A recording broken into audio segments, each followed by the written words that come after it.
नमस्कार, मैं हूं पूजा सिंह और आप देख रहे हैं राजपथ। दोस्तों, हाजिर हूं एक नए वीडियो के साथ। आप लोगों ने फिरोज आफ्ताब का नाम सुना होगा, जिन्होंने अभी हाल में ही बसपा ज्वाइन की है। बसपा में शामिल हुए हैं फिरोज आफ्ताब। सहारनपुर से आते हैं और राजनीति में एक जाना माना नाम है फिरोज आफ्ताब। अभी 2 दिन पहले ही संत शिरोमणि रविदास जी महाराज की जयंती थी। उस अवसर पर उन्होंने एक तकरीर की, एक भाषण दिया, जो इसी वीडियो में आपको आगे देखने को मिलेगा कि किस तरीके से फिरोज आफ्ताब ने संत रविदास जी महाराज के ऊपर पूरा एक कहना चाहिए कि एक प्रेरणादायक अपना भाषण दिया है।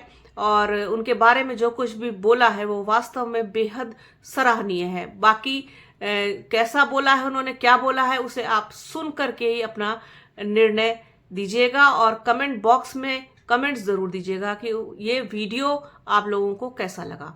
तो हमारी कोशिश रहती है कि इस तरीके की पॉजिटिव खबरें भी आप लोगों तक पहुंचाई जाए, जिससे कि मैसेज जो व्यक्ति देना चाहता है वो दूर दूर तक जाए और सब तक पहुंचे। तो आज के इस वीडियो में फिलहाल इतना ही। आप वीडियो देखिए फिरोज आफ्ताब जिन्होंने अपना भाषण दिया है, और बने रहिए हमारे चैनल के साथ। हमारे चैनल को लाइक कीजिए, शेयर कीजिए, सब्सक्राइब कीजिए, बेल आइकन घंटी जैसी आकृति जरूर दबाइएगा, जिससे कि आने वाले वीडियो का नोटिफिकेशन आपको मिल सके। अपना और अपनों का बहुत ख्याल रखिए। जल्द मिलूंगी आपसे एक नए वीडियो में, एक नए मुद्दे के साथ, एक नई चर्चा में। तब तक के लिए जय हिंद। आज का मौका ऐसा आ गया, हमें लायक ही नहीं है कि यहाँ पर कुछ अपनी जुबान से कह सकें। और कब इसके मैं अपनी बात शुरू करूं, मैं सबसे पहले तो अपने इस ख्याल का इजहार करना चाहता हूं कि इस मौके पर संत श्री रविदास जी को अपनी खराज मोहब्बत पेश करता हूं। मैं खराज मोहब्बत पेश करता हूं अपने बाबा भीमराव अम्बेडकर जी को, खराज मोहब्बत पेश करता हूं हमारे मान्यवर काशीराम जी को, और फख्र महसूस करता हूं अपनी उस नेता को जिसको हम आयरन लेडी बहन कुमारी मायावती कहते हैं। और ये मैं इसलिए कह रहा हूं कि मैं तो यहाँ आया था इस वजह से कि हम कुछ यहाँ आकर सीख सके। महापुरुषों की सोच विचार इंसानी जिंदगी बदलने के लिए काफी है, और इनका तो योगदान वो है जिन्होंने सामाजिक व्यवस्था की खोज करी और पूरी सामाजिक व्यवस्था जो न्याय से भरी हुई थी उसको खत्म करने की बात करी। मेरे दोस्तों, मैं अपने खास तौर से नौजवान साथियों से भी ये कहना चाहता हूं, अभी भाई जिक्र कर रहे थे हमारे गांव की परंपराओं की। यहाँ पे एक जो व्यवस्था दी गई वो भी मेरे एक बुजुर्ग बाबा साहेब अम्बेडकर दे करके गए, जिसके अंदर हमें सबको अपने सवालात, अपने ख्यालात को तय करने का मौका दे दिया लोकतंत्र के अंदर, ताकि आपसी भाईचारा और मोहब्बत बनी रहे और जो अपनी बात है वो भी परवान चढ़ती रहे। हमारे गांव के अंदर जो एक भाईचारा और मोहब्बत रही है, आओ मिलकर के कसम खाएं कि आज इस मौके पर हमारे परम गुरु स्वर्गीय रविदास जी महाराज जी के चरणों के अंदर बैठ करके आज हम ये प्रोग्राम करते हैं, तो आओ ये कसम खाएं कि उन्होंने जो तमाम जिंदगी एक अपनी मोहब्बत का पैगाम दिया है, इंसानियत का पैगाम दिया है, जो उन्होंने जबान और अपने विचार एक अत्याचार जो समाज के अंदर व्यापक थे उनको खत्म करने की बात करी है। आज उसको मिलकर के अपने गांव से शुरुआत करेंगे। हमने जिस तरीके से मिलकर के नस्ल दर नस्ल, हम सबके बाप दादाओं ने, आपने, हमने, और उम्मीद करते हैं हमारी अगली औलादें भी उस काम को लेकर के चलेंगी। लेकिन दोस्तों बुजुर्गों, इस बात को समझने की कोशिश कीजिए। मैंने अभी पढ़ना शुरू किया थोड़ा बहुत, और जब मैंने पढ़ना शुरू कर किया तो हमें लगा कि हम तो खाम खंगे पढ़े लिखे कहलाते थे, जो असल चीज है वो तो हम पढ़ ही ना पाए। नहीं, सही बात तो यह है कि आप जाकर के देखिए, उस जमाने में 15वीं 16वीं शताब्दी के अंदर एक बच्चे ने एक दलित गरीब परिवार के अंदर जन्म लिया जो चमड़े का काम करता था। मेरा ये इशारा, मेरा जिक्र रविदास महाराज जी के बारे में है। वहां पर लेकर के और 15वीं 16वीं के अंदर सदी में जाइए, उस टाइम सामाजिक व्यवस्था का भी यह आलम था कि इंसान के अंदर एक ऐसी व्यवस्था बना दी गई थी जिसके अंदर जो सामंतवादी ताकतें हैं वो अलग, और जो एक वैसी ताकतें थी उनको अपनी जुबान खोलने का अधिकार नहीं था, अपनी सोच विचार डेवलप करने का अधिकार नहीं था। ऐसी उसके अंदर जहां पर हमारी हिंदुस्तान के अंदर इतिहास गवाह है कि इंसान को इंसान होने का दर्जा नहीं था और दलित समाज को पीड़ा से गुजर रहा था कि अगर वो कहीं से गुजर जाए तो झाड़ बांध दिए गए। और हमारी माँ बहनों को, औरतों को ये अधिकार नहीं था कि अपने स्तन ढक सके। मेरे दोस्तों, वो इंसानियत नहीं, वो जालिमाना रवैया था जो इस इंसान के साथ किया गया। और उस टाइम पे आकर के मैंने सोचा, मैंने कहा ये कैसी व्यवस्था है। जब हमने पढ़ना शुरू किया, मेरा खुदा ने, उस ईश्वर ने, उसने तो अपनी समझ से जब इस संसार की रचना करी तो सारे के सारे इंसानों को बराबर बना दिया। हर एक को 2 आंख, 2 कान, 2 हाथ पैर और वो तमाम समझ, वो अकल, वो अधिकार सबको बराबर करके भेज दिया। और हम ये देखते रहे, ये जो मैंने भी जिक्र किया, ये व्यवस्था किसने कायम करी? ये भगवान ने, उस ईश्वर ने, उस अल्लाह ने तो इंसान को बना के बराबर करके भेजा था।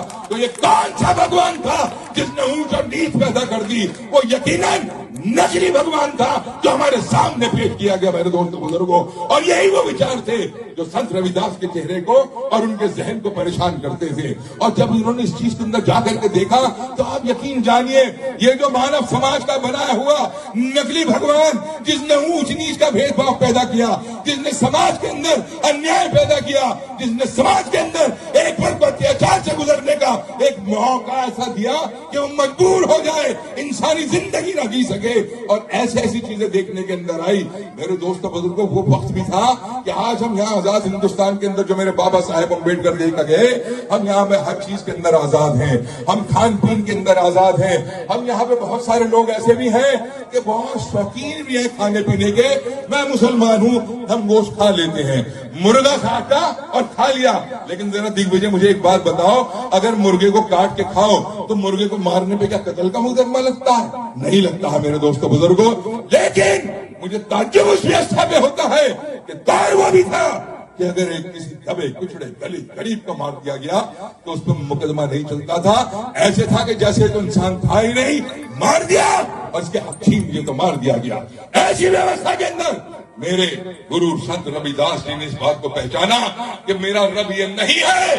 और उन्होंने शुरुआत ये करी कि रब तो वो है जिसका ना कोई रूप हो तो निर्गुण है।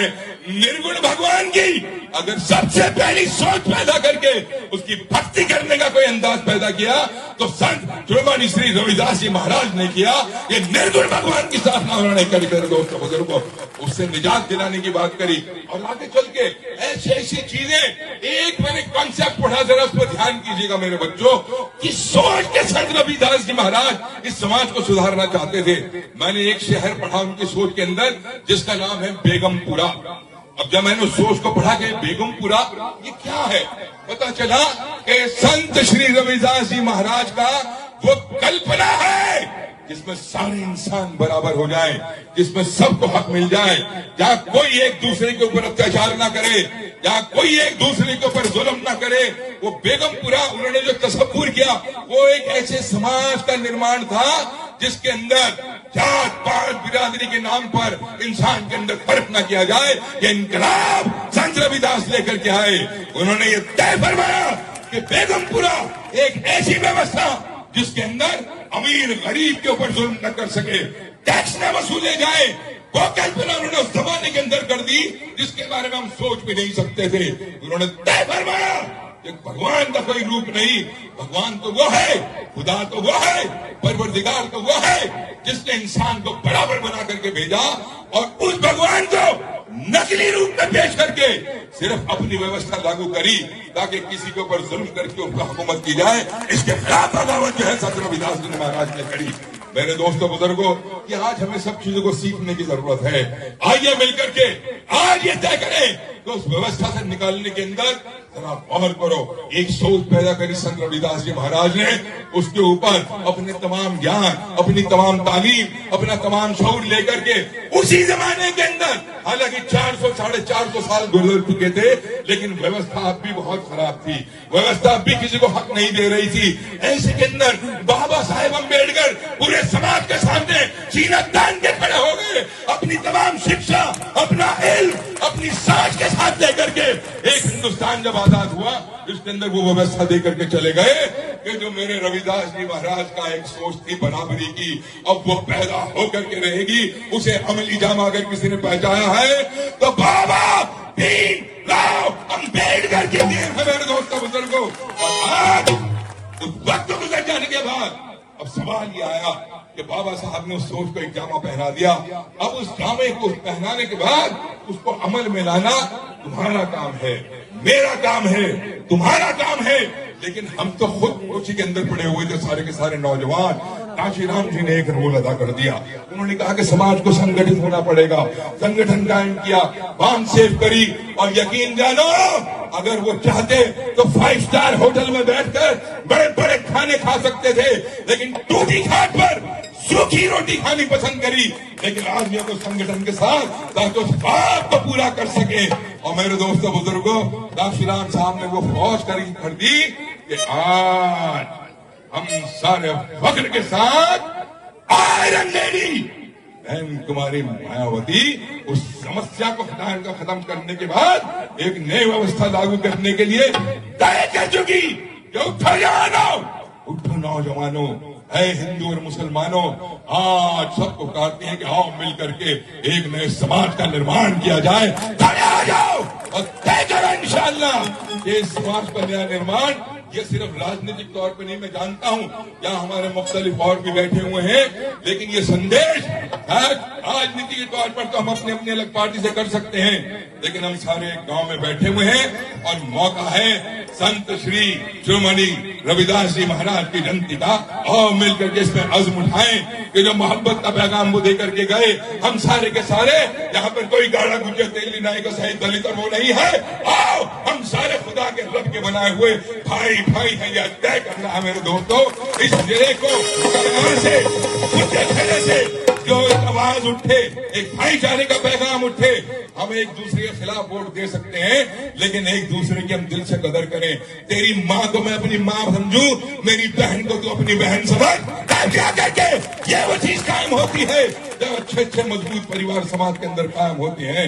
मेरे दोस्तों बुजुर्गों, मैं तो आपसे यही आह्वान करूंगा कि अपने महापुरुषों को सच्ची श्रद्धांजलि ये नहीं कि हम एक्टिंग करके चरणों के अंदर पुष्प आ जाए। अपने महापुरुषों को अगर सही मायनों के अंदर हमें कदर करनी है तो अपने असूलों को बदलना होगा। अपने असूलों के साथ जो हमें महापुरुष दे के गए हैं उस पर हमें खड़े होना होगा। हमें तय करना होगा कि जात पात के नाम पर, जात पात हमारी पहचान के लिए हो सकता है, जात पात इसलिए नहीं हो सकता कि एक आदमी बड़ा बन के दूसरे को दबाने की कोशिश करे। जात पात इसलिए नहीं हो सकता कि एक आदमी जो है एक समाज के अंदर एक व्यवस्था को कब्जा करके दूसरे पे अत्याचार करने की कोशिश करे। आओ संत श्रीमणि रविदास जी महाराज के उस ख्वाब को जिसके अंदर बेगमपुरा की कल्पना की गई, आओ मिलकर के उस बेगमपुरा के शहर को बसाएं। आओ मिलकर के उस बेगमपुरा की सही व्यवस्था लेकर के आए जिसमें तमाम लोग समान हो, कोई टैक्स ना हो, किसी के पास अत्याचार ना हो, किसी का इस्तेहसाल ना हो, सारे भाई भाई बनकर एक उस रब की, वो तेरा भी रब, वो मेरा भी रब, यही मेरे बुजुर्गों की पहचान है, यही मेरे बुजुर्गों का संदेश है। जब रब में फर्क नहीं तो तेरे और मेरे में काहे का फर्क। मेरे दोस्तों बुजुर्गों, तो मैं तो आज के इस प्रोग्राम की सबको बहुत बहुत बधाई देता हूँ और साथ साथ अपील करता हूँ कि सोच अच्छी और बुरी ये समाज है, इसमें शैतान भी है, इसमें फरिश्ता भी है। ये चैलेंज कभी खत्म नहीं होगा, ये चैलेंज हमेशा चलते रहेंगे। हल की बात करने वाले समाज में पनपते रहेंगे और रविदास जी के मानने वालों आओ ये अज़म खाएं कि हम भी दीवानों की तरह उनके खिलाफ लड़ते रहेंगे, लेकिन अच्छी व्यवस्था कायम करके रहेंगे।